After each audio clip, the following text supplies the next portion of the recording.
Good evening, good evening, good evening, and welcome to Friendship Church. I'm super excited to have you all here with us tonight for our I Respectfully Disagree. We are in for a treat tonight to have these amazing historians and activists and champions of social justice with us today who remind us how we can all look alike, but we don't necessarily have to agree alike, and we can disagree respectfully. Amen?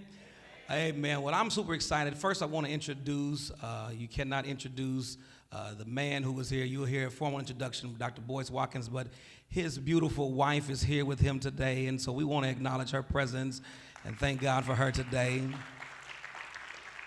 And then Dr. Watkins' brother and nieces and nephews are here with us tonight, and so we thank God for them.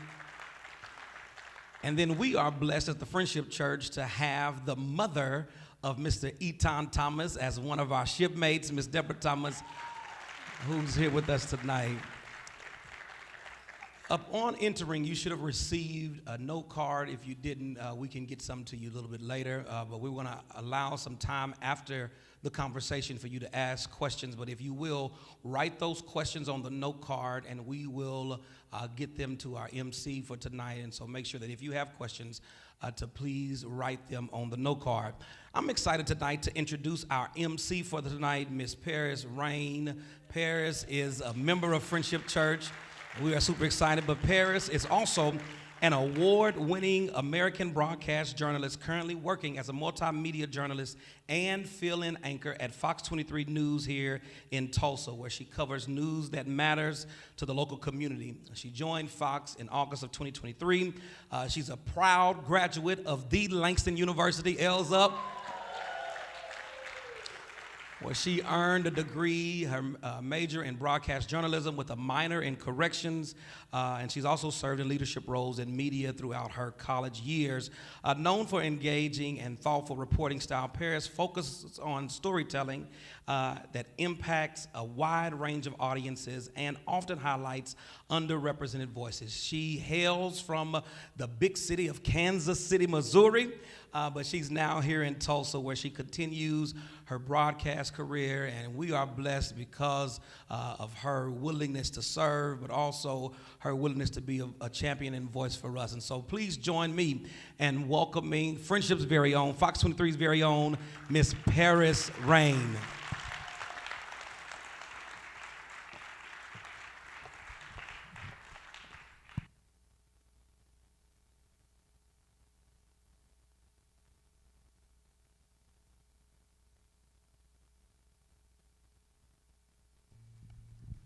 Can y'all hear me now? Amen. All right, thank you so much for being here, everybody, and thank you for allowing me to moderate this event. This is going to be a really fun time to have a conversation on topics that a lot of people maybe disagree on, but we're going to have a respectful conversation to agree and disagree. So I would like to welcome to the stage Dr. Boyce Watkins and Etan Thomas. We also will have a video that will introduce them. Etan Thomas is widely recognized as the personification of the activist athlete, using his 11-year NBA career as a platform for social change. Born in Harlem and raised in Tulsa, Oklahoma, Thomas was shaped by a childhood immersed in civil rights, politics, and activism. Guided by his mother, educator Deborah Thomas. Beyond basketball, he has built a formidable literary and advocacy career.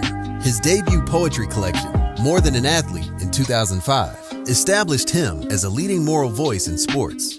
He later released Fatherhood, Rising to the Ultimate Challenge in 2012, and Voices of the Future, 2013, amplifying conversations on fatherhood, race, and youth expression. His acclaimed book, We Matter, Athletes and Activism in 2018, was named a top activism book by Book Authority.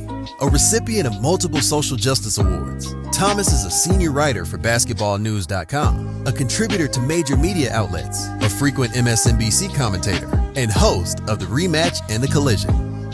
Let's give a round of applause for Etan Thomas.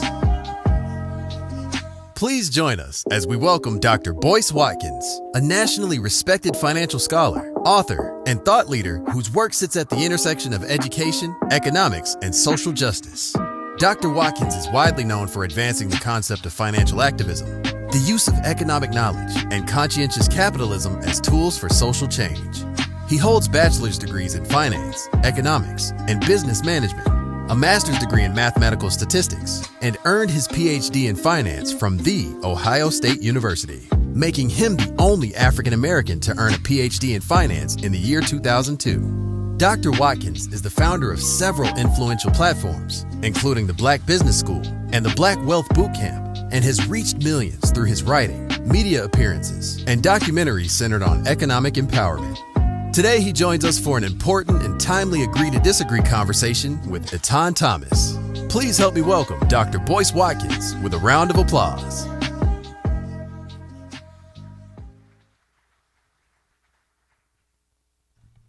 And really quick, before we get started, I want to remind everyone again, those note cards will be for questions at the end. If we have time, we are excited to welcome and open the floor for those questions.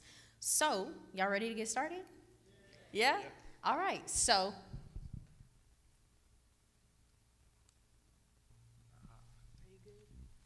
Is it the button that says on? Not quite. The switch. There we go. Now, a lot of these topics are maybe some that have come from community members, things from social media. It's based on some of the things that we're seeing today in our culture, in our world, and all over the internet. So a lot of these topics is something that maybe you have thought about or you see happening in real time. So we'll start off with this. A lot of middle schoolers and high schoolers, especially here in Green Country, are having these protests, walkouts against ICE. And many feel that students should not be focused on the concern of what's going on with ICE as children. Many believe the focus should be on tests, chronic absenteeism, decreasing violence, and addressing teen pregnancy, not on ICE events that have taken place. What are your thoughts? I haven't gone to any ICE protests, not because I don't respect the people that participate, but I look at things in terms of priorities. I think that it's concerning to me when with black folks. I'm talking about black folks. I think about our folks a lot. Put our folks at the top of the priority list. I don't like us getting cues in terms of what we should be outraged about. I come from a city, Chicago, where about 150 people have been shot in the last 30 days, and there's no protesting for any of that. Also in Chicago, the overwhelming majority of our children in these multi-billion-dollar public schools cannot read a grade level. I haven't seen any protests for that. In fact, I think they have maybe 40 different schools where they didn't have one single child that could pass the state math test for their grade. And so it doesn't mean that I don't understand why people might protest ICE. I think that anything that even resembles police brutality is highly unacceptable. But I would argue that part of the reason our problems don't get solved is because we're too busy solving everybody else's problem. And so that's where I would stand on ICE, not against those who participate, but just to say maybe we have some bigger fish to fry first before we get to saving everybody else. And I would have to respectfully disagree. You know, I live in PG County, Maryland, and my daughters attend Bishop McNamara High School. And so a few weeks ago, they had a school walkout to protest ICE. And I asked these teenagers, why do you feel the need to have a walkout? And, you know, they said, you know, because this is wrong. You know, we're seeing people being killed. They just shot the lady in the face because she didn't comply and move over here when the ICE agent told her to be over here. Like, they're ICE agents going into churches and snatching people up, like what we read about happening in Nazi Germany. You know, they like our friends are afraid to go to school. You know, and in all of the school systems that have, you know, a larger Latino population, you're seeing a decrease in the attendance because parents are afraid to send them to school. And they were like, we just can't be okay with that. And I have to, when you hear young people talk about things like that really affect them and bother them, and then you look at the news, and you look who the news chooses to demonize. And, it's like when people talk about, since my daughters and their friends brought up the Nazi Germany, and there were people who were saying that, that's not really our issue, that's not really our problem, that's between the Germans and the Jews, we don't have any. And I remember a professor of mine right here at Carver Middle School, Mr. Tyrone Wilkerson, we were talking about it one time, and he said, who do you think Hitler was coming after next? So when I relate that to ICE, and I hear the different language that Trump kind of lets drop a little bit here and there. And my family's from Grenada. My family's from the Caribbean, from the West Indies. I have family from Jamaica.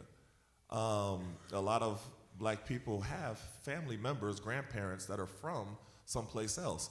I see what he's doing with the Haitians, and people that are one generation removed, and it just, there's a correlation where who do we think that he's going to target next when he's already targeting us right now in so many different ways. So I can't look at it and say it's not our problem, because we are in the problem right now. The same ICE agents who are using the same tactics of the police that the police were using on us, for decades. Right now, they're using it, the same tactics on Latinos, but they have the same training, and that's something where I can't just say that that's their problem. I believe that we can walk and chew gum at the same time. I believe that we can say that's wrong, and we have to fix this in our schools, and we have to fix this, with our teens and violence, and this is wrong too over here. I think it could all happen at the same time. And with you saying that, I'll pose the question to you. How do you think, students should go about showing what they stand for, maybe having their voices heard? Because ultimately that's what some of these students are doing in Green Country. I would say that for young people that want to have a voice, remember that you live in a country that supposedly espouses liberty and freedom of speech, the right to have the perspective you'd like to have, and I don't think anybody has a right to oppress you into taking a certain point of view. And sometimes we make the mistake of thinking that all the oppression of black perspectives comes from the right, when actually a lot of times it's my liberal friends who get mad at me because I chose not to vote for Trump or Kamala Harris. I didn't vote for either side. I voted for Cornel West, I think he's from Tulsa, right? And he's a wonderful man, and I said I'd rather vote for him. I don't want to vote for any of these people. And when I was attacked and I had people say, you're stupid and this, that, and the other, I said, no, you can't tell me what to think. And so I think the one thing we're missing, in addition to the fact that we're missing the ability to agreeably disagree, we're also losing the respect for critical thinking skill. When you get into mob mentalities and you're just co-signing on each other's ideas and only listening to people who agree with you, then I think you're doing it wrong. I don't think you're being honest about who you truly are deep down inside, because we can't all be sitting here and all agree on every single thing. If we do, then something's wrong with that. So for young people, I say, look, hey, if ICE personally affects you, or if it's something that you feel sensitive to, go to that protest, be a part of that, do that. But if you have a friend who says, I've got something else that concerns me more, I don't have the energy to go do this and do that and to be mad about everything at once, then respect that. I don't want to hear nobody telling black people, like, what's wrong with you? You should be out here too. This ain't slavery. You can't be telling black people what to do. Do what you want to do.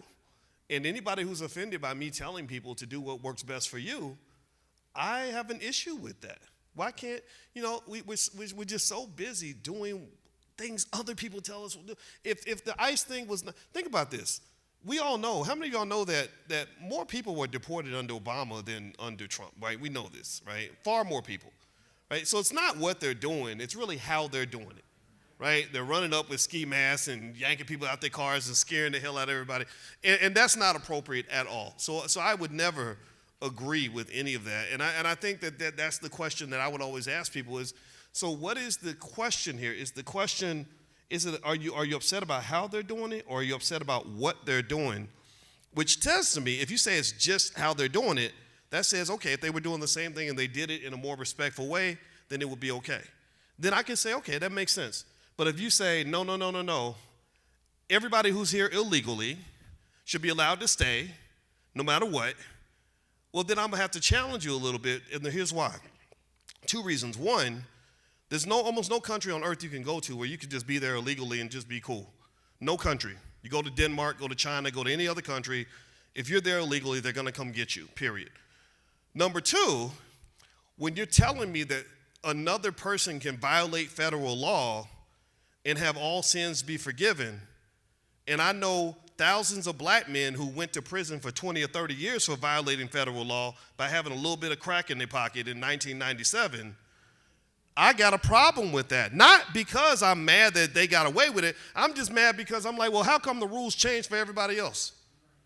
You know, I don't think that's appropriate. So I just wonder, at what point do we get our turn to get something that we want?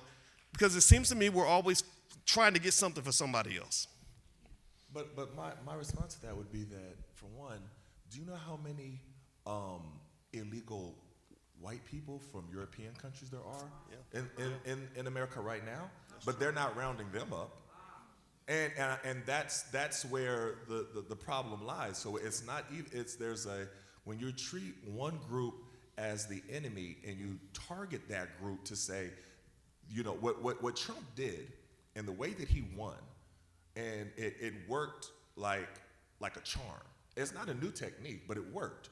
He said, the reason why you're in the situation you are in right now is because of those people over there. And it worked. That's all he had. If you watch the debates, I mean, whatever you feel about Hillary Clinton or Kamala Harris, right? Who was the more intelligent? Who was the more learner? Who was the more up to date on all the facts? Who could articulate everything? It's not even close. So Trump came up there, and every question he said, they're coming to get you. They're eating the dogs. And that wasn't even the question. So he stuck to the script of fear. So now what happens, and Malcolm X used to talk about this because this is what they used to do to us.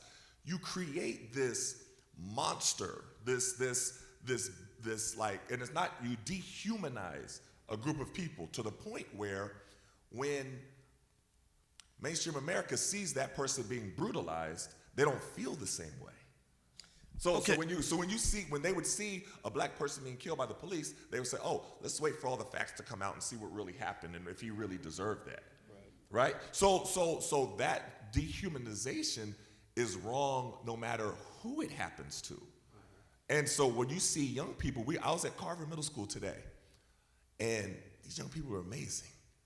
And this is something that is on their minds and on their hearts because they're seeing something, and there's a word, empathy. So even if it's not happening directly to you, you could say that it's wrong that it's happening to anybody else. And that's literally what we were trying to get when George Floyd happened, and for whatever reason, you know, police brutality had been going on for a long time. I don't know if it was because we was at COVID and everybody was in the house, and you know, but when George Floyd happened and everybody saw it, and mainstream America, when I say mainstream America, I mean white people. So when white people saw George Floyd, they're like, oh my gosh, maybe there is a problem with police, right? And it was this big shock to them, and we were saying, oh, so now they are now having empathy for something that they are not directly affected by. And I would speak at different universities, and sometimes there are all white audiences, and they would say, you know, well, you have to understand, we don't have the same experiences that you have with the police. And some of the white kids were talking, and they were like, yeah, when I get stopped by the police, I'm like, oh, I'm gonna get points on my license now, and you know, I don't know if my insurance is gonna go up. And all the black people in the audience start laughing. And they're like, why are they? I was like, do you know why they're laughing? Because that's not what we think about when we're stopped by the police. If we're getting points on our license, that's the furthest thing from our mind, right? But trying to get white people to understand that there is a different world, and black people don't live in the same world that you live in.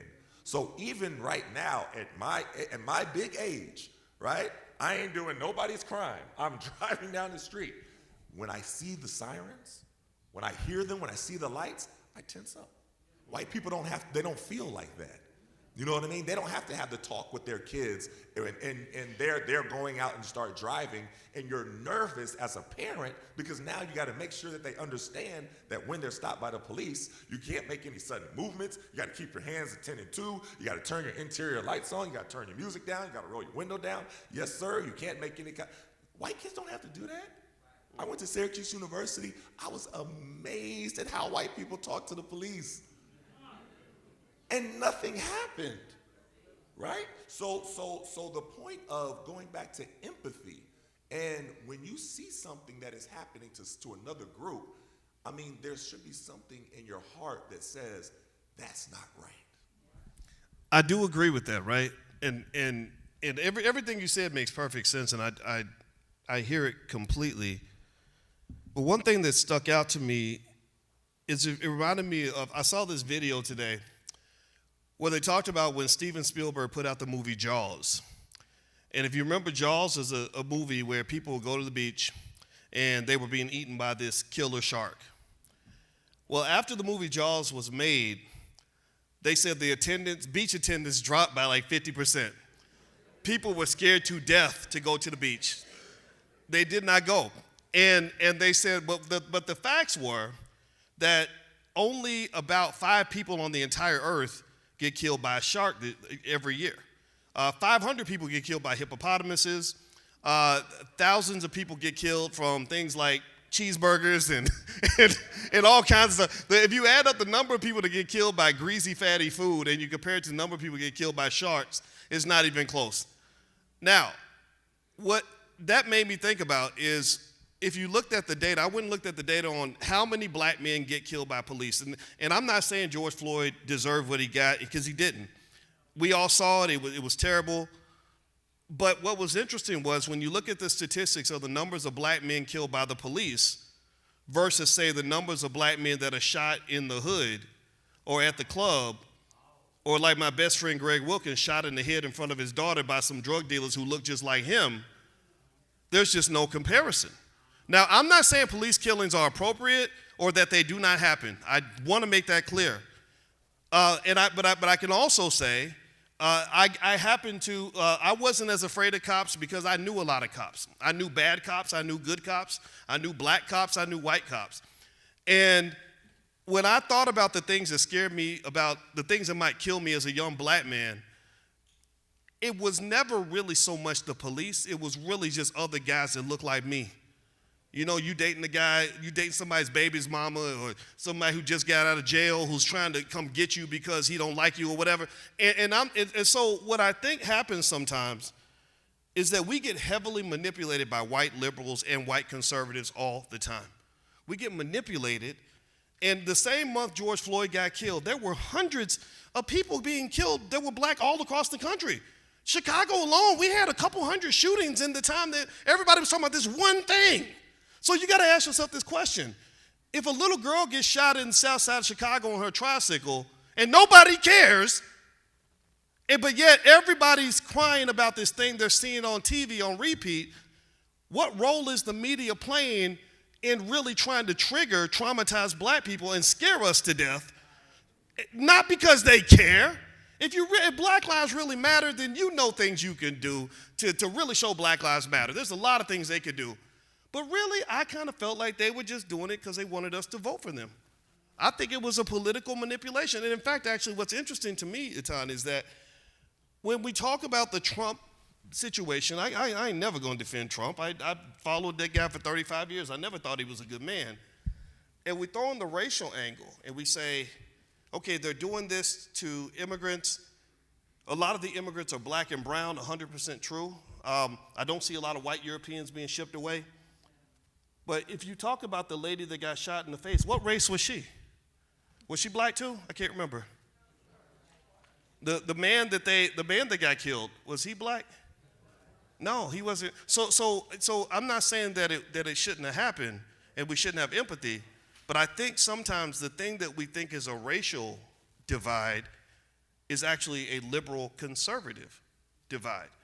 What I have seen, because half my family's conservative, half my family's liberal, is that a guy like a Trump and the MAGA types, they will embrace a black conservative faster than they will embrace a white liberal. I've just seen that. I've seen black conservatives who can walk up to the president, give him a hug, and all these other things, and then, of course, everybody jumps up and says, you old coon, you Uncle Tom, whatever. And I've never liked that, because you're taking away this man's right to be who he wants to be. Every black person isn't connected to all the liberal ideas. What happens with the liberal package is they say, we care about black people because they're oppressed, but we also want to bring in this LGBT issue. We want to bring in this transgender issue. Oh, by the way, we want your pastor to preach to you that abortion is a pretty good thing. And even though everything, my mother used to say, well, it seems like a lot of the stuff you're telling me to believe is against the Bible that I read every day, and that didn't feel good for her, right? And again, it doesn't take away from anybody's right to believe what they want to believe, but I think that the thing that offends me the most is when they use our racial trauma as a way to trigger us to use us for their political agenda. That's not appropriate. One real quick, Okay, guys, make just it respond quick. real quick. So take the Republican Democrat part out of it for a second. And going back to talking to the kids at Carver today, they weren't worried about what side of the aisle anything was on. They saw something and they said, this is wrong. They saw somebody getting killed or somebody getting snatched or anything, and it was wrong regardless. So, and I hear what you're saying as far as manipulation. And we know that the manipulation happens in all aspects. I mean, going back to what you said about George Floyd, it seemed like it was deflection, because when you turn, and I watch Fox News, because you have to watch Fox News. And as painful as it is sometimes, Malcolm X said that you have to know the ways of your enemy before you can call them your enemy. So you have to watch and see how they actually think and what they're saying. And don't forget what Malcolm said about white liberals, though. And I hear you remember that too. Make sure we quote. Go ahead. But that's what I said. Take that part out of it, and I understand what your point is as far as the liberals and the liberal agenda. But these kids weren't talking about no liberal versus anything that I saw them today. They didn't mention politics at all once. I think they were though. Because in a lot of schools they'll have a presidential election, and they'll say, who do you vote for, Kamala or Trump? I think the politics is embedded in the conversation. You don't think so? Kamala Harris and Trump did not come up one time when I was talking to them today. That's what their names did not come up once. So they love Trump. No. I don't know what they felt. They felt that it was wrong for ICE to kill people and snatch them up the way that they did. That was their point. The other part didn't come into it. But the thing that would be happening on say Fox News is you would have a George Floyd, and then they would deflect and say, "Oh, what about Chicago?" But wait, we're talking about George Floyd though. Is that something that you feel that is wrong? They say, well, you have all. So they're doing what you did for a different reason though. Because what they're saying is, don't focus on this right here. You know what I mean? Don't focus on police brutality. Don't focus on the police doing what they're doing. And you should be focusing on your own neighborhood and everything like that. And everything that's going on. And so it becomes a weaponization of true events and using our humanity and doing like this to it and throwing it away. And that's where that becomes a problem. If you turn on the TV and you see anybody being shot in the face, regardless of what they're white, black, Republican, Democrat, whatever their beliefs are, that should bother you. Do you know what I mean? Before we even get, and I understand your point about the liberals, and I understand I understand all of that. But that's why I said take all of that away.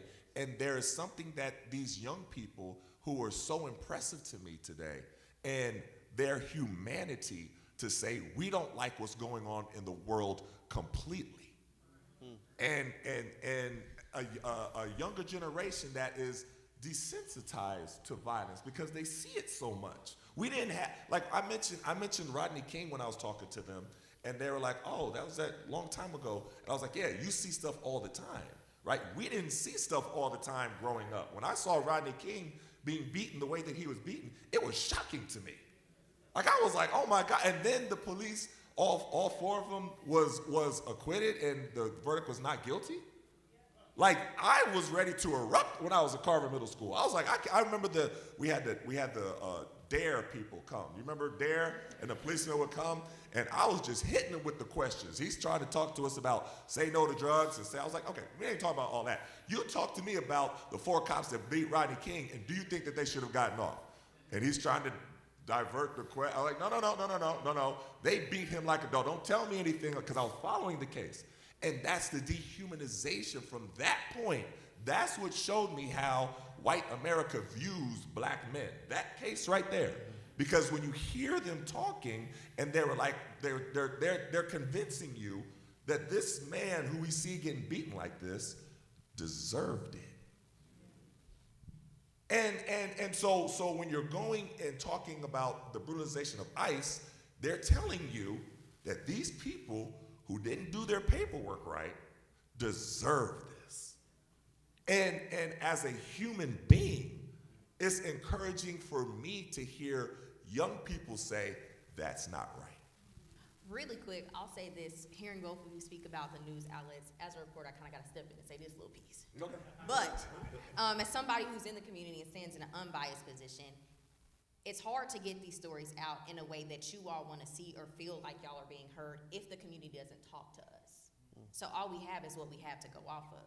So it takes all of us to get the story out there in the way that it should be told, instead of what we have from Fox sources, because we have sister stations, CNN, AP News, because all of them are somewhere else, or they have different beliefs or different thoughts. So it takes people that are in the community to say, hey, I saw it with my own eyes, or hey, that was my brother, or hey, that was my sister, or that was my dad.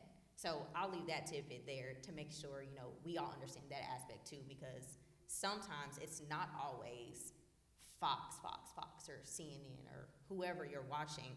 And that's why I tell everybody in Tulsa, don't just watch 23. I would love for you to watch 23. But also watch 6, also watch 8, also watch 2, because we have different stories and we tell them in different ways. So I'll leave that there. But you both have made really interesting opinions on this topic of ICE protests with these high schoolers. But a lot of the topics that you all talked about is in our music today too. A lot of the things that you all brought up is in hip hop. And in hip hop culture, there's a critic that's a hip hop journalist and a culture critic named Torah, who recently stated, that recently stated that it was acceptable for a white person to call a black ICE agent the N-word. Do you agree or do you disagree? No. Like, that's what I'm talking about. I think that we accept racism from the side that we voted for, and we get mad about racism when it's the other side. And I see it on both sides. I have conservative friends who will forgive Trump for saying almost anything. They'll forgive him for the monkey post and explain it away. And I have liberal friends who think like Teray does. And so what happens is we get recruited into this gang war, this Crips and Bloods, blue versus red. And what happens is it destroys your community, because you cannot convince me on any planet that they truly care about black people. Dr. Claude Anderson spent 40 years. I just went to see him in D.C. He wrote a book called Powernomics. Anybody heard of that book? If you haven't, everybody should read it. Every child should read it. And he spent 40 years going to Congress, Capitol Hill. He went to the Congressional Black Caucus. He went to anybody who would listen. And he said black people have gone through hell for 250 or more years, actually longer than that, and we deserve reparations. And he had done all the research. He had all the calculations. He laid out the plan. Not one of them wanted to hear it because they were only looking to emotionally charge black people to make sure you show up to the polls and not actually do things that were going to improve the community. And so the warning I would give to anybody who gets real caught up in the blue versus red is be really careful. They don't care if you stop speaking to your brother because he voted for somebody different from you. They don't care if you cut off your cousin who was there for you when nobody else cared about you, but for whatever reason, you don't want to talk to your cousin no more because they voted different from you. That is not appropriate behavior. It's okay to disagree and to debate. Etan and I, we've been debating for a long time, but I ain't never going to cut this man off because I know who's got my back and who does not. So let me tell you one more thing that relates to this. My father spent a lot of time in Vietnam, and it affected him very deeply. And I became very curious about what it was like. I wanted to empathize with his experience. So there was a Netflix documentary on the Vietnam War that was like 10 hours long. And they started from the very beginning, how the war started. Because I said, why were these people over fighting in jungles? Why did you have these kids 10,000 miles away from home fighting people they didn't even know and all this other stuff, right? And what I concluded from this war was that in Vietnam, you had a leader, Ho Chi Minh, who was kind of like their version of a Malcolm X. He cared about the Vietnamese people, and all he wanted was for his country to be liberated. Because for 100 and something years before that, they were occupied by the French, and then came along the Americans and the Soviets fighting this communist, capitalist war that they were fighting. And he wanted his country to be free. And the mistake that I believe Ho Chi Minh made was that in order to get the power to free his country, he aligned himself with the Soviets. He aligned himself with the communists, and that was in the north of Vietnam. So you have the north versus the south, communists versus the side that sided with America. You could say the democracy / capitalist, whatever. And you have brother fighting against brother, cousins killing cousins, and it ripped that country apart, destroyed that country. The Americans dropped more bombs on little Vietnam than all the bombs dropped by all the countries combined during all of World War II. They mutilated that country. And then, after they put their lives on the line, after they broken up their families, after they started murdering each other over American versus Soviet, you know what the Americans did? They said, oh, okay, we're done. We don't want to do this anymore. And that's what led to what they call the fall of Saigon. Anybody heard of that? The fall of Saigon, the Americans just said, oh, we told you we had your back, but we changed our minds, so we're about to go home, and we're about to go do something else now, so good luck with that. And that's when people from the north came down, and they had a grievance, and they were shooting people in the street, cutting their heads off in front of their children, right? And so all those Americans that they were willing to die for and fight for, at the end of the day, did not care about those people at all. They were using them as part of their agenda. That is what the Democrat and Republican parties have always done to our community. And that's why, despite the fact that we show up and we do everything we're supposed to do at every poll, you ain't seen the conditions get better in this community. We know the reparations should have been paid right here a long time ago. We know what they owe us. And so to me, if you're not really doing nothing, then no, I'm not signing up for your agenda. You know what my agenda is? My agenda is my wife. My agenda is my children. My agenda is my people. My agenda is my brother. My agenda is my sister.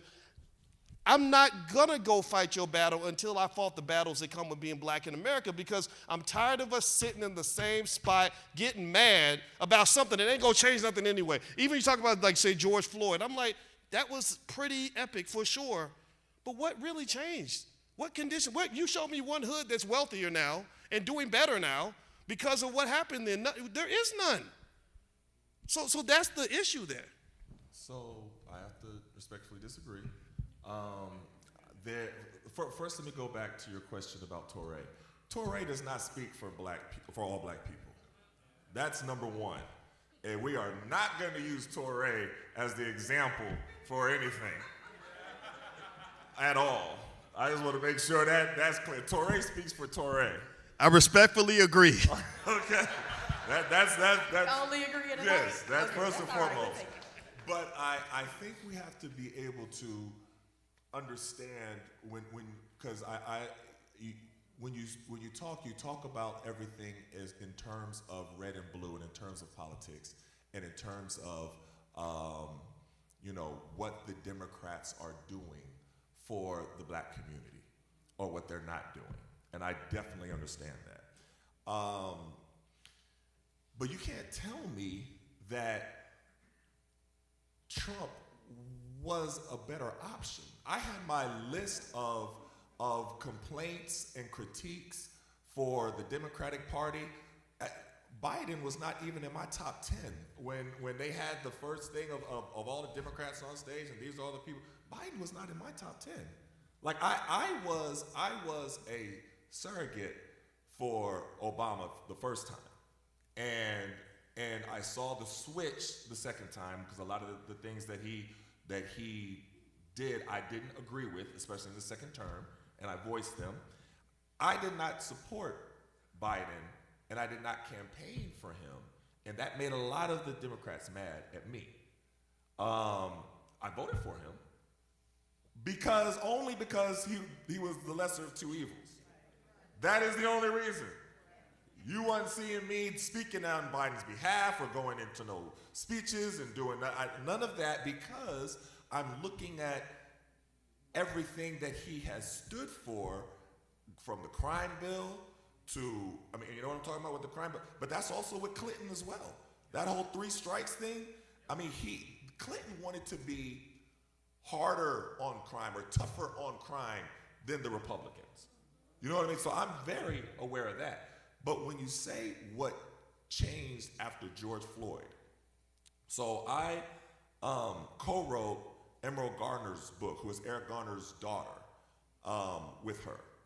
And after her father was killed, she pushed for all of these different changes, specifically in New York with the NYPD, to change the way that they policed. She pushed hard for it. She was speaking on this part, she was pushing for this bill, and I was right there kind of supporting her in doing it. She got the Eric Garner law changed, where they could no longer use the chokehold. She got that special, it was a gang, but it's a special unit of NYPD police officers, and those are police officers who killed her father. Then they was almost like similar to like ICE agents. Like they were in plain clothes, or they had the little thing that they put out there, but they weren't in uniform, anything like that. They would jump out on black people and they would snatch them up. And the whole thing with Eric Garner and them suspecting that he was selling loose cigarettes, and that's what happened. With George Floyd, they said that he might have had a counterfeit $2 bill, and it ended up with that happening. And so she pushed for all these different laws to be changed. Some of them were changed, and the person who changed them was Biden. Then he agreed to certain things. He didn't agree to a lot of different other things, but he agreed to different things, and I saw those firsthand for what she pushed with. And as soon as Trump got in office, like literally the day he was in office, he wiped all of that away. The Eric Garner law was back, the special force was back, and she called me literally in tears. So this was when I had to take a step back from activism for a minute, because I was a little bit too close to it, and it was bothering like my spirit. You know what I mean? Because it was you have these different cases, and some of them don't turn out well, and the whole community is pushing for this cop to be brought on charges, and then they do the whole fool thing. They fire them, and then everything kind of simmers down, and they go rehire them, and like they did with Betty Shelby. Betty Shelby, don't get me started, but Betty Shelby was going around, and she was being paid to give counseling to other police officers so they can cope when there is a tragedy, and they use the word tragedy of when they killed somebody. And she was paid by the FOP or whatever, the fraternal, whatever that is, right, to do that. That is what they think of us. So I had to take a step back for a little bit, because because it was bothering my soul. But when I'm looking at Trump's, they were just talking about as far as police, because there's all these different topics you could also go to, just specifically with police, specifically with Giuliani, specifically with Eric Adams. Now, Eric Adams was the mayor of New York. Eric Adams was a black face that was basically Giuliani. That's what he was. You know what I mean? And what they put in place, and they brought back stop and frisk, and they had the data to back it up and say, well, the people who we confiscate the most paraphernalia from are all black and brown people. Yeah, but you don't stop any white people. So and the stats came out about that. They're not stopping white people. And so when I'm looking at the differences, you can't tell me that this was a better option. As much critique that I have of Biden and the Democrats, and I could go down the list of everything that and everything that you name, I'm going to agree with, because we talked about this before. But then you look at Trump, and it's not right that we have to decide between bad and worse. Those are our options, and I understand. I love Cornel West, you know what I mean. But the two candidates that were most likely going to win was Trump and Biden. Bad and worse. You know what I mean? Lesser of two evils. And that's what we had to and that's not, we should have more choices. I 100% agree with that. But it seems to me that when you have certain, leading up to an election, and you only critique one side, you critique one side, and I saw Ice Cube do it. I saw, Dr. Watkins do it. I saw different people just have that critique for that one side. That gives the illusion that the sides are equally bad, and they're not equally bad. Now, yes, you're going from bad and terrible. So let me make that perfectly clear. Those are two bad options. But in bad and terrible, you can't tell me that everything that we see happening right now would be happening under Kamala Harris. You cannot tell me that. Now, that doesn't mean that we wouldn't have critiques and criticisms for Kamala Harris, but not what we see right now with Trump. Right now, Trump is running it like a dictator. He's interested in putting his name on buildings and showing all of this power. He's following the Nazi playbook like to a T. So when you have that level of extremism, you know what I mean? You know that this side is not perfect. You know that this side wants to use us in different ways. You know that they have different ideals that are different than what we have, like you said. You know what I mean? And they want to push. I have had so many run-ins with Democrats, with them wanting me to join, so what the Democrats do sometimes is, the liberals, they feel, okay, I supported you on this, so now you got to support me on this. I was like, no, that's not how that works. Not at all. At all. Because I don't agree with that. And then they're like, well, how dare you not agree with me? So I get you 100% on that part. But again, what we have right now, all of this happened in 1 year. We still got 3 more years of this cat. Which is unbelievable to even say. So what we have to think about, midterms are coming up soon, right? We have to get in place and start figuring out what's going to happen after, because Trump is going to do, I'm going to tell you right now, Trump is going to do everything in his power to be able to have a third term. Everything in his power. He's going to start a war, another war, right before elections, say, oh, we can't change presidents in the middle of a war, so y'all stuck with me. He's going to try everything. So just know that that's coming. Okay, so I hear what you're saying, right? And I want to address that piece by piece. And I'm not saying anything that you said is wrong. I told you I've never been a person to defend Donald Trump as president. If you'd asked me 10 years ago, would he be a good president, I'd say no. I also agree with you that we are choosing between bad and worse, 100%. Let's start with what you were saying about cops. And you were talking about the lady that gives the counseling to the cops after they shoot somebody.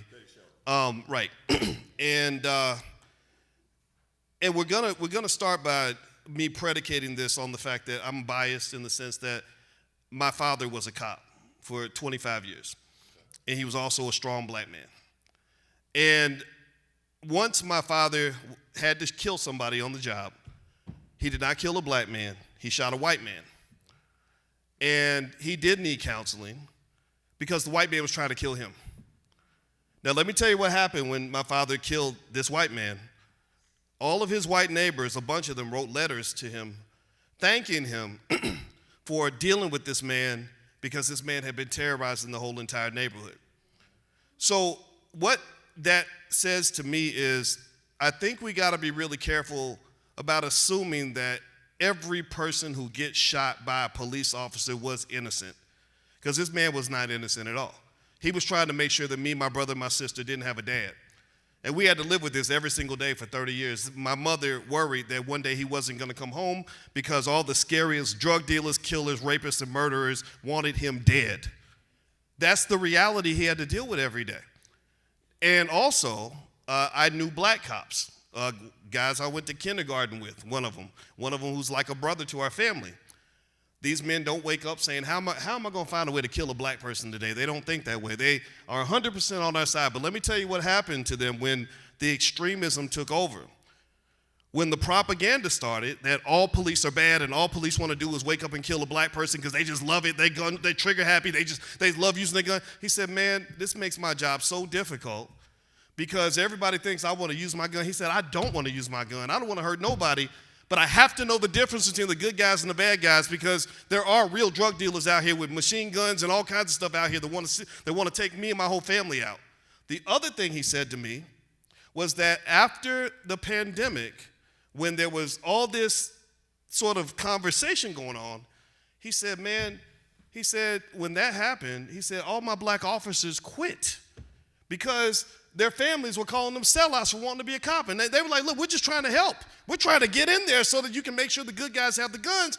And their families were like, if you're a cop, you're a sellout, you're Uncle Tom, blah, blah, blah. So a lot of them quit. He said, so what happened before when the job of being a police officer was a prestigious job, a respectable job, he said, we'd have an opening, we get hundreds of applicants.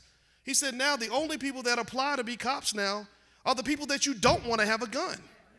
The ones you don't want, the ones who really are like, yeah, I'll shoot some Negroes for you, right? So so the point on that is to say we got to be real careful about the extremism. What I saw sometimes with the police shootings, when they, white folks on TV would say, because we wouldn't know nothing about it if they wasn't talking about it on CNN, and they say, hey, a black man got shot, y'all, get triggered, y'all supposed to get mad, and we won't even investigate what happened. I saw a situation where there was a man who showed up at his child's mother's house with a knife trying to kill her. And then he gets into a scuffle with the cops, they took him out. I'm sorry, where I come from, we don't feel sorry for men who are trying to kill somebody, who's trying to kill a woman, who gets shot in the process. We believe that, look, you can choose your actions, but you can't choose the consequences. I run up on somebody with a knife and I get shot. Don't get me wrong, maybe I shouldn't have got shot. Maybe they should have shot me in the leg. Maybe they should have just handcuffed me. I get it. But at the end of the day, it makes us look bad as a community when we always assume every person that gets into an altercation like that must be innocent. Oh, and it's because they're black and all that. And I only say that just because I've seen both sides of that. I've seen real police brutality. I've seen illegal behavior on the part of officers, but I've also seen officers get shot because they were so worried, like, oh, what are people gonna think? I met a Hispanic cop who said, I had to quit the force. I said, why'd you have to quit? He said, because I was so scared of upsetting my community by shooting one of my own people that I got in a situation. He said, this was Hispanic. This ain't got nothing to do with African-American folks, but this is an interesting story. He said, I was driving down the street. I saw a man beating the hell out of a lady. So I got out of my car and I ran up and I pulled my gun out on him to get him to stop beating this lady up. He said, next thing you know, I was surrounded by a bunch of Hispanic gangbangers who were and they had guns too. And as he said, I was nervous. I didn't know what to do. He said, and in my mind, in that moment, I was thinking, well, I don't want to shoot one of my own people. And he said, at that moment, somebody came through with a car and ran him over, and he was in the hospital for 6 months. He said, after that, I was so angry I couldn't be a cop anymore because I was furious that my kindness had been seen as a weakness. And so I think that honest conversations have to happen, and it can't just be the plain vanilla, simple, good, evil conversations that we have. I think the nuance has to occur. I think that people should investigate and say, okay, what was really going on? Let's make sure we get all the facts, whether it's white or black. I just think that it doesn't make anybody safer when cops are afraid to do their job. Do you know that in some cities, the cops, because I know cops and I saw what was going on, some cops just said, you know what, if there's crime in a black neighborhood and you call me, I'm not coming. Because if I go in there and your baby daddy's trying to murder you and I shoot him, people are going to assume he was this wonderful guy and that I'm just some racist that wants to kill him. So you know what? You handle that. Doc, I'm going to stop you right here because we got a few questions and we still got to let them ask their questions. Go ahead. So, Wait, hold on. You gotta make it fast. No, I gotta respond. Because Okay. because I've been doing so much work with the family members of victims of police brutality. And it's not about assuming anything. It is literally after you get all of the facts.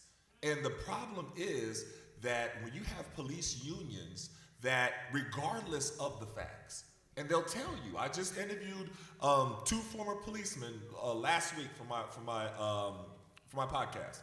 And one was a police investigator and one was a former captain. And they said, the one is Joe Ested and Shane Browder, and I have it on my page right now. They said the problem is that the police unions, whether the cop is in the wrong or in the right, they're going to defend the cop. And so you have no accountability. So so that means that police are given a license to do whatever they want to do. So you can't say, okay, we have this license to do whatever we want to do. We know we could kill somebody and say, oh, we was in fear for our life. And that's all you have to say. Nothing else, nothing else has to be proven. And then you have different politicians like Trump who is saying, we need to protect our policemen. And you have the policemen saying, oh, we know we protect this. We can do whatever we want to do. So every time that you have a Tamir Rice who's playing with a gun and a toy gun, and the police literally rolls up to him, not even stopping the car, jumps out and is shooting at him like it's a video game, right? That policeman didn't spend one day in jail. Everybody saw that. Everybody saw that video. Everybody saw that case. He was hired for 2 other departments. And a lot of people don't know that. He was just released from his 3rd police job after killing Tamir Rice like a few weeks ago. So the problem is no accountability. So when you have people with that much power, with no checks and balances, when they can do anything that they want to do, you can't tell me the good cop, bad cop theory. But what about the cops? But remember though, there are cops in prison right now, right? So I wouldn't say. No, what I'm saying is, yes, there are. I grew up with great policemen here. Listen, right? Listen. Do y'all remember Marvin Blades?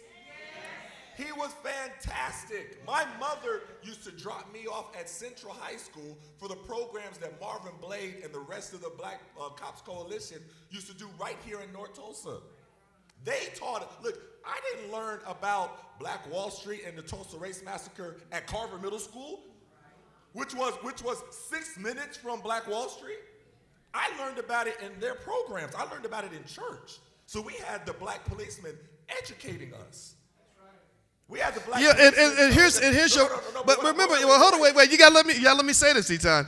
Yeah, but I believe that. See, here's the thing. I don't believe that he would have become a cop in this environment because he would have had too many black people assuming the worst. No, I believe that. I believe that because that's a tough job, man. Listen, I'm in PG County right now. We have so many, and PG County is a different place because there's so many black people, and it's one of the highest, wealth percentage per capita of black people in the country, right?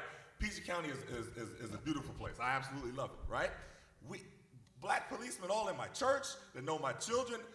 I go see them in the mall, I pass by them, pay attention. So it's not that. It's not an illusion that all cops are pigs. That's not what it is. I've seen kids start crying because they saw a police officer. That's the fear. I think that fear. Listen, And that's the thing. I think that what you're saying is right. We should talk about it and learn the difference in good and bad. But you can't tell me fear was not a big part of how they campaigned things.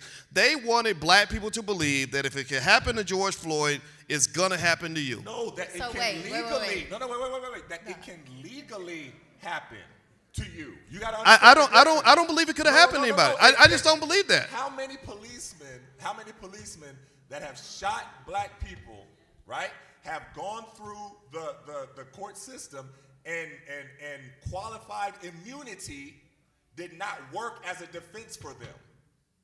That's the question. Qualified immunity is something that the Republicans pushed hard for all policemen to have, which basically gives them the right to kill. It's not about every bad policeman or every policeman is bad. It's a bad system. Now that I agree with you on. But that's right. the whole point. But what I think is that it's fascinating to me though that we will get caught up in the death of one person, and nobody will step up and say something like, 10,000 black men got raped in prison this year. That nobody will talk about that. But they'll talk about one shooting of one person as if that is the most important thing happening, and it's not that the system's good at all. It's just that they pick these specific incidents. They tell you a story. That's what they do. Because there's a lot of, the stories the Republicans tell each other? The right-wingers, they tell themselves stories about, there was a cute little college girl who was walking home from school who was raped by an illegal immigrant and murdered in front of her boyfriend. They'll tell that story, and that becomes their rallying cry as to why all the immigrants, need to be out of here because this is what they're doing to our girls, right? So to me, I see no difference from the way they will take a situation with a black man and parade that one against all the other stories that they can be telling and convince us to be afraid. Everybody operates on fear. The Republicans, they do it as well as the Democrats. They scare their constituents into voting for them. People vote for Trump a lot of times because, again, I got people in my family on the right. A lot of times it's out of fear. They're afraid of the illegal immigrants just like we're afraid of the police. And I think both of that is a little bit extreme. And I'm going to stop you right here. Hold on. Do me a favor. Let me see this. Let me see this. Now, I appreciate both of y'all sides, but as a young, intelligent black woman, I need y'all to hear me when I say, hold on. Okay, all right. Amen. I'm going to get your wife on you. Good job. And I'm going to start doing y'all like they do at city council meetings. Y'all got 2 minutes. Okay. All right, fair. All right? And when it be, we going to say amen. Because it's going to be time to move on. Okay. All right. So the next question is, I got to find it because I was trying to get y'all to stop. It's great points. But we got to move on. Okay. So a lot of this stuff y'all talk about gun violence happening in the neighborhoods. Some neighbors believe that the school system is not properly educating the children and that real education comes from home. Now, a lot of this gun violence is a conversation of is it nature, nurture, locking your guns up, teaching your kids maybe to go to the range. What is the idea there? And I'm going to give y'all this mic. One person get a mic. Okay. Okay. Fair enough. Who want to go first? You got 2 minutes. I can go with that one. So 100% we have to educate our children at home to have them have the proper education about their history, their culture, their heritage, and who they are. That is 100%. We cannot rely on the school system to educate our children and tell them about themselves. And that is something, I'm a big proponent of homeschool, to be honest with you. We homeschooled all 3 of our children up until high school, and then we prepared them, and then they went to high school, and they were amazed at how much their peers didn't know. And so we gave our kids, I handled the English and the history, and my wife handled the math and science. Math and science is not my ministry. Okay, so I handled the English and history. So I'm giving them different book reports to do. We're watching a movie and they do a report about the movie. We're reading a book. They're reading I'll give them a link and have them. So I'm teaching them about different things, and this is at a young age, starting young, and they're not going to learn that in school. In Black History Month, they're going to teach you about Martin Luther King, and they're not even going to really teach you about Martin Luther King. They're going to tell you, I have a dream, and a few other things. But they're not going to really go deep into his life and the fact that nobody supported him at the end when he was like, his rating was lower than Trump's right now. You know what I mean? They did not support, and a lot of people don't like to hear that. But that's the truth. So what I find very interesting is the Jewish community.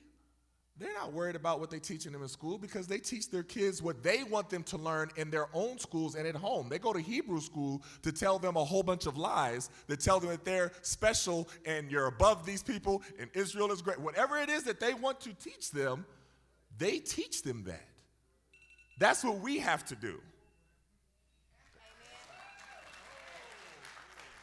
see how I did that? My mama taught me, but she taught me that. That's good. You got to step in. Amen. Okay. I love that. Okay, holding court. I'm going to watch the clock now. Okay, so number one, yes, black children should be educated by black people, and also the family should be the primary source of education for the child.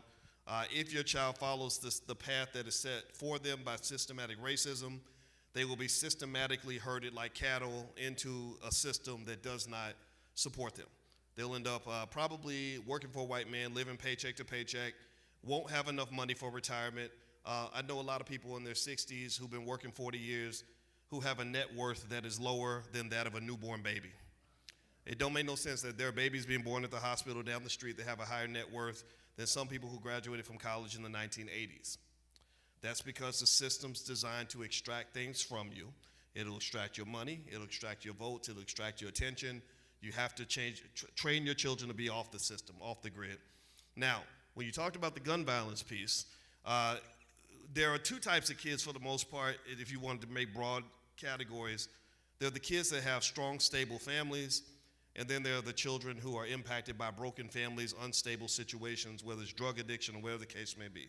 I understand both because both of my daddies were drug addicts, but one of them walked away from drugs so he could raise me, but I saw enough struggle to know what I didn't want in life, and I had enough guidance to get out of the storm. A lot of children don't have that. And the other curse that they have is they are heavily promoted messages, particularly young black males are promoted messages in music and media that desensitize them to things like death and violence. There are thousands of 18, 19, 20-year-old men in prison right now who did something out of passion at the age of 16 that they did not know was going to land them in prison for the next 40 years. And this is an issue that our community must address.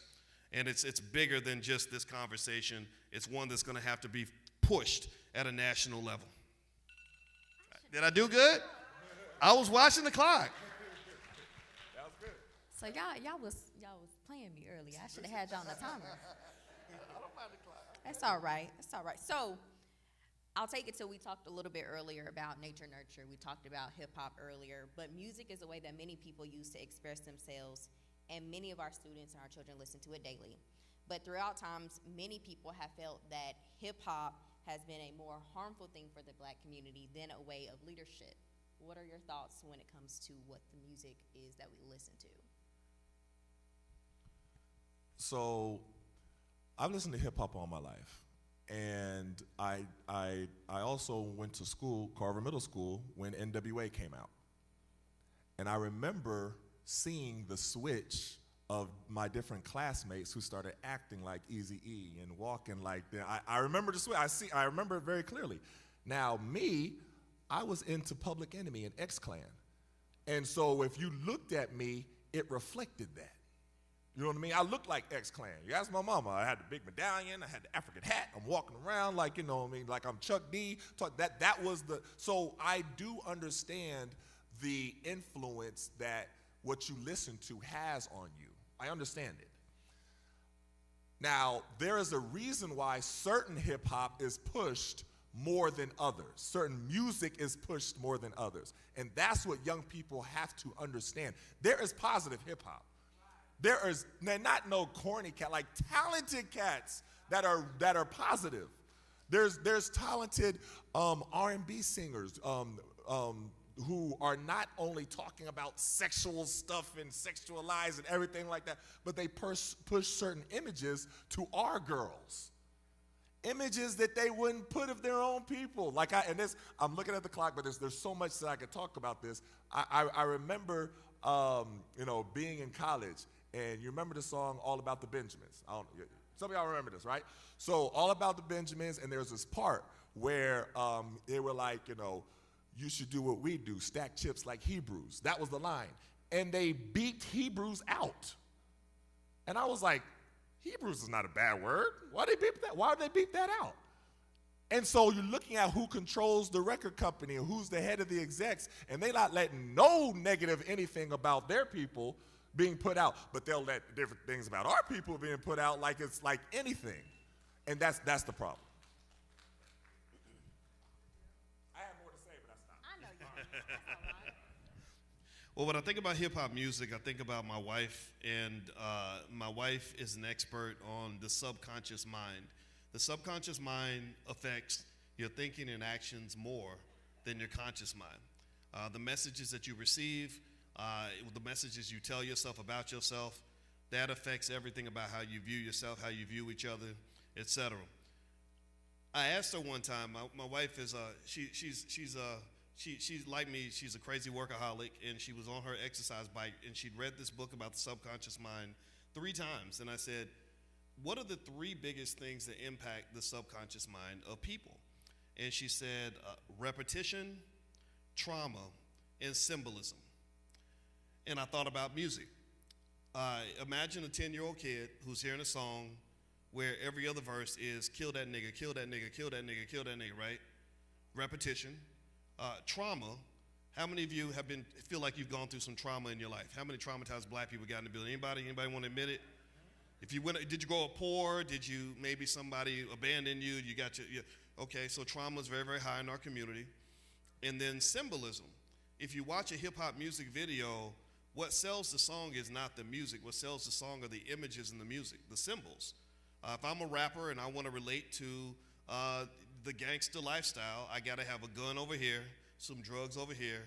I'm smoking or drinking something. I got a lady in a bikini in the car with me. I'm driving a Lamborghini. I got big gold chains and whatever, right? I'm identifying as the violent criminal, the dope dealer, right? And in a community where you glorify the dope dealer more than you glorify the teachers and the pastors and everybody else, that community is destined to fail. And I live in a city where children can hear messages like that and easily get guns because there are guns made readily available to them much more so than books. That's your problem.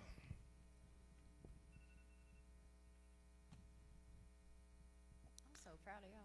You're so well behaved. Y'all are. So, with everything we've talked about today, what is one thing that you will leave with these people who come to the discussion with a little bit of encouragement and the importance of Black History Month in today's day and age? I would say that we really have to get back to empowering our young people and letting them know the greatness that they come from, and knowing the history and the people who sacrificed for them, because it gets lost. Again, like I said before, we can't wait for the schools to teach them that, because they're not going to do it, and that has to come from home. So even though we have busy schedules, we have busy lives, we're working, we're doing all this stuff, we have to take the time, whether it's at the dinner table, you know what I mean? And sometimes, especially if you have young people that play sports, you know what I mean? It's hard sometimes. Sometimes you got to wrangle them all in. Okay, let's sit here and let's do this together and let's have this conversation. Or we watch a movie together. And I remember I showed all my kids that Higher Learning was like one of my favorite movies. So I remember showing Higher Learning to my kids, and we had great conversations after that. And those conversations, you might not think that they're listening, but they're listening. You know, I would love when especially when you have, so sometimes daughters, anybody with daughters knows, sometimes teenage girls, they act like they know everything. That's just the way that it is, right? But it is so great when I pass by my daughter's room, and not that I'm eavesdropping, I just maybe hear her on the phone, you know what I mean? And I hear her repeat something almost verbatim that I told her to one of her friends. And I'm like, oh, she was listening. So, but that just tells me the power of the parental voice. Even when you don't think they're listening, they're hearing you. So I would say that's something that we have to all do as a community more, is talking to our young people, teaching them, telling them, because they do not know everything, no matter how much they think they know everything. All right.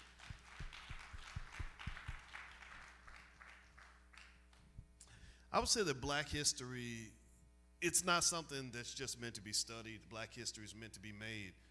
And what I love about coming to Tulsa is this is just kind of a mecca. This is a sacred ground when it comes to Black history.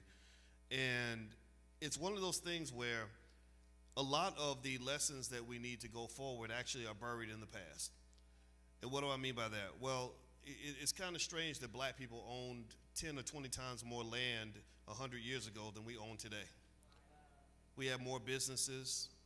We understood the power of ownership and controlling things. We didn't wait for institutions to save us. We built those institutions. I would say that the best way for our children to move forward in a truly empowered way is to understand that in America, which is a capitalist democracy, where money kind of drives everything, that it's really, really difficult for you to form a strong community if you do not have an understanding of economic independence at a fundamental level. Your success is not determined by how much money you make or how good your job is. It's determined by what you own, what you control, and what you're doing in terms of generational wealth. You pursue those things, so many other things end up coming together. You have so much more access to your freedom and your peace of mind. You have so much access to better relationships when you understand the family. You have so much time to explore the things that really matter to you and to be who you want to be without feeling like you have to beg, borrow, and bow to anybody else. So what I see is a very bright future. I think that we're starting to figure these things out. And one of the things that I will say till the day I die is, I don't care if you're Democrat, Republican, gay, straight, young, old, male, female, doesn't matter. If you understand the fundamentals of what it takes to accumulate true Black power through wealth and family and community, then you will win. We will win. Our community is going to win. Thank you.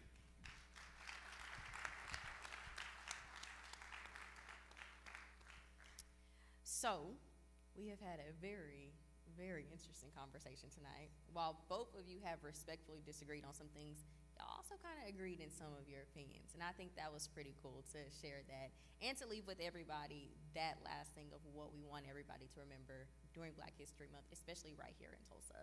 So, I think we got time for maybe 2 questions. If anybody got one they want to ask.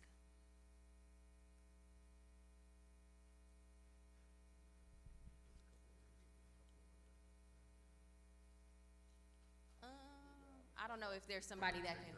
Do y'all want to walk up here or y'all want to take the mic? I don't know how we want to do this. Sorry. The question card. Yes. I'm gonna put y'all on a 2-minute timer again though, because people got to go home and eat. I should have put y'all on that a long time ago. I know she's 24 years old and she did all that.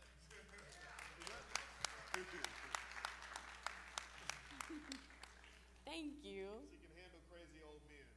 I got 6 brothers. Okay. I got it. I see you. 6 brothers and a whole bunch of line sisters. So this question says, we noticed that cycles of rupture often intensify after someone dies. Families can often fracture, conflict deepens, and grief goes unhealed, and that pain often spills into our communities and shapes how we show up in systems. How important is it that we can look inward at our family systems as a pathway to community healing? And what does repair actually look like after loss so grief doesn't become generational harm? Yeah. Wow, I've seen that one play out a lot in a lot of families. Think of it like this. My mother-in-law had a sister who she was a genius level mathematician.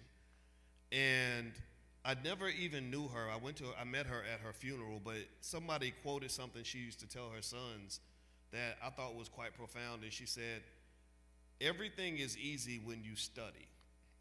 Everything's easy when you study. Now, what was the interpretation of that? Well, when you run into something that becomes a critical problem in your life, in your community, or in your family, and you can't solve the problem, the question I would ask is, well, did you spend time studying how to solve these problems? Because here's what happens. Here's what's really interesting. We will go to college for 4 years to learn how to get a job working for a white man, but won't spend 4 weeks learning how to be a good husband. We won't spend 4 days learning how to be a good parent. We just kind of wing it. We don't study. All these things can be studied. My wife is a relationship expert. She has a whole PhD in this stuff.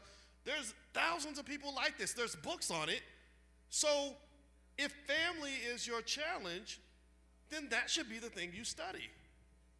And one of the things I think is really interesting is that we put a lot of our energy into studying for and preparing for these other things that don't really pay off for us.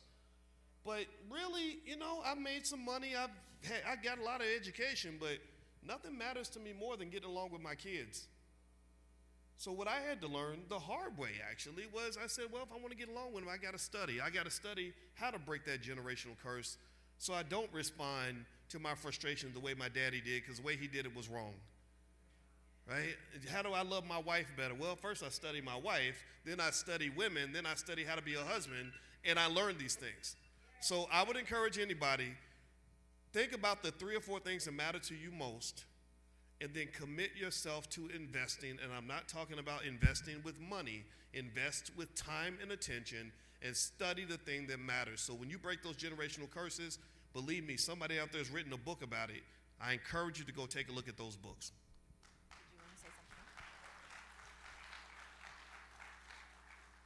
something? I think that's great. One thing that I, just told young people just today is you have to learn that before you make any big decision, you have to pray about it. And that is with every decision. And so, is this person who I have been dating, is this the person that you have for me? That has to be a prayer. I mean, when you have children, when you have children, you can have, me and my wife are blessed to have 3 beautiful children, and we had to learn 3 completely different techniques of motivation, of discipline, of everything. So you have to pray about how do I get through to this child in a way that they receive it and don't just completely tune me out. Like, you have to pray that your words that you use are the right words and not offensive to whoever that you're giving them to. Like, when I say pray about everything, like, I mean it. You pray, how do I deal with this family member who is so we all have some troublesome family members. And I'll say that. And sometimes you have to pray about, does this person who is my family, my blood relative, need to be in my life? And you have to pray about it. Because sometimes the answer is no. Sometimes the answer is you need to love them from afar. You need to deal with them with a long-handed spoon. That's what my grandmother used to say. A point. Pray about everything.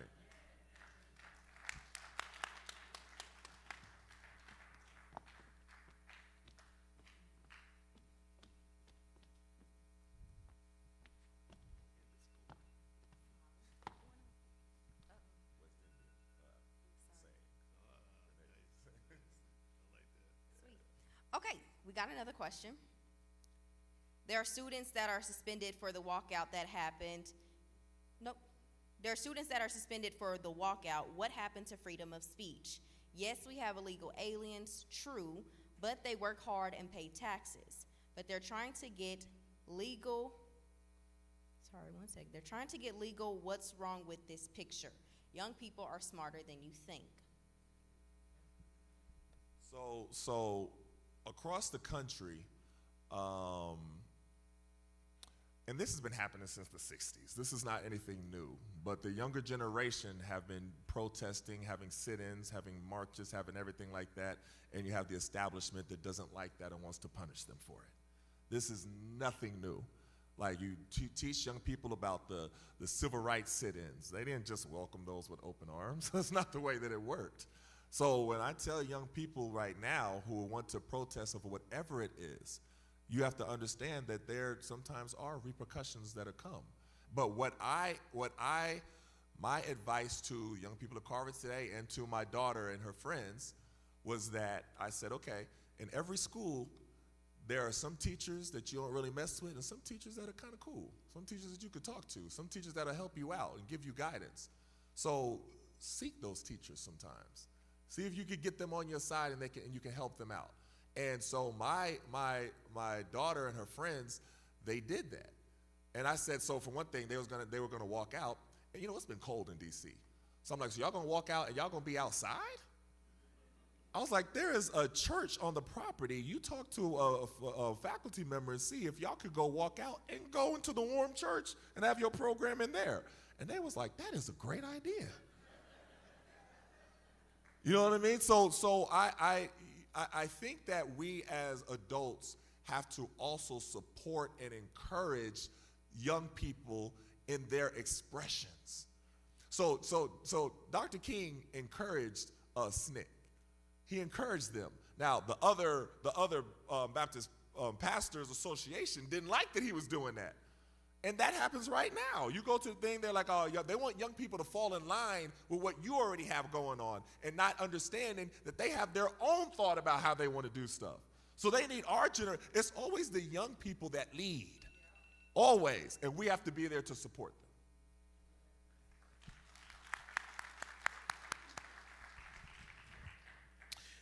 I do agree. I think that young people should be supported. I don't think that getting in trouble at school is the worst thing that can happen. I got in trouble at school a lot, and eventually it's over and you move on with your life. And I respect anybody that stands up for something that they believe in. And I think that the thing that I would end up asking a kid is, I would say, if you are putting yourself on the line for this issue, is this truly something you really believe in, or are you doing something because it's popular? Because it's very easy to protest when everybody else is doing it. I respect the person more when you're the only one out there by yourself, and when you got suspended alone because you're fighting on the issue that nobody else is fighting about. And I know that that's a difficult task, because research shows that 70% of all people will follow the crowd even if the crowd is wrong, because they just feel safety in numbers and following, right? And I think our community also needs leaders. So what I would end up sort of having to debate with is, I'd say, okay, so son, you are gonna get suspended because you are fighting on this issue with ICE, and this is what you really believe. Okay, great. So I would like to know, do you firmly believe also that the people that you are fighting for will fight equally hard for you? My problem is that when black people show up and say, this is what we want, I don't really see a lot of other groups really doing that. And I've seen people in other groups, leaders of other groups, say, we don't understand why black people fight for us, because we ain't fighting for y'all. We take care of our people, you don't take care of your people, and that's why your people are worse off than our people. That's something we're gonna have to deal with as a community. And I gotta run to the bathroom, so I'm gonna let him talk. Thank you, Doc.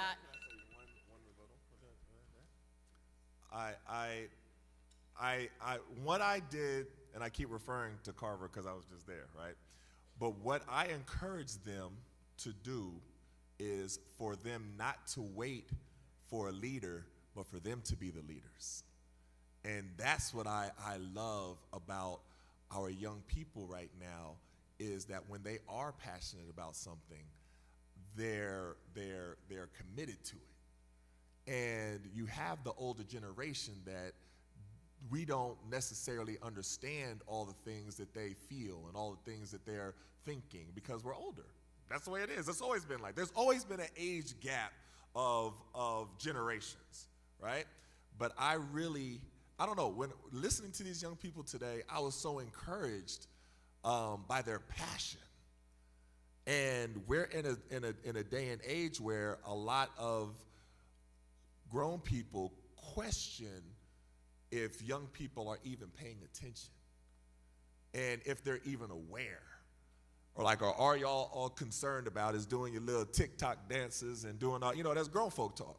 And I say that too. All I see them doing is, stuck in their phones and, doing young people stuff. So hearing them today express their concerns about the country and humanity, and it was not, like I said, we didn't mention Republican, Democrat one time. That's encouraging to see. So I think we need to listen to our young people, because they're the ones that are going to be taking over. Like, we old now. You know what I mean? I mean, they're the ones that are going to be the next generation who are going to be the leaders. So I think we need to encourage them to walk into that leadership and walk into their purpose. That's what I think. Okay, so for this last question, I'm going to give y'all 1 minute, because preacher said we got to get out of the sanctuary. Dr. Watkins, long way. No, y'all are good. This has been great. So the last question from the audience is, America possessed with the spirit of racism, can it be cast out? If yes, how?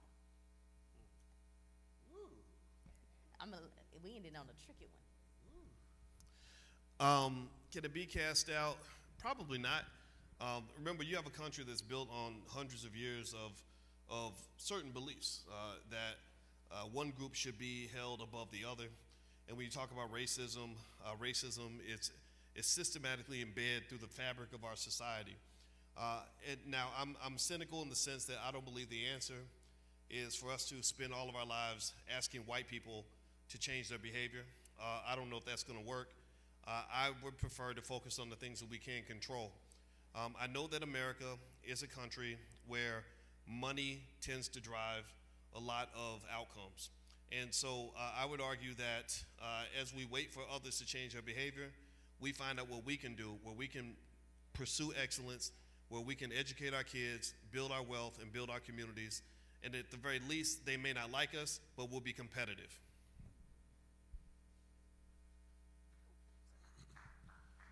So I would say that white supremacy is in the fabric of this country, and it shows up in different ways. And one of the things that I would say is that we cannot fall into the traps of white supremacy in terms of, if you heard of the theory of Willie Lynch. Now, not even talking about if it was actual letter or anything like that, it doesn't matter. It's the theory of it.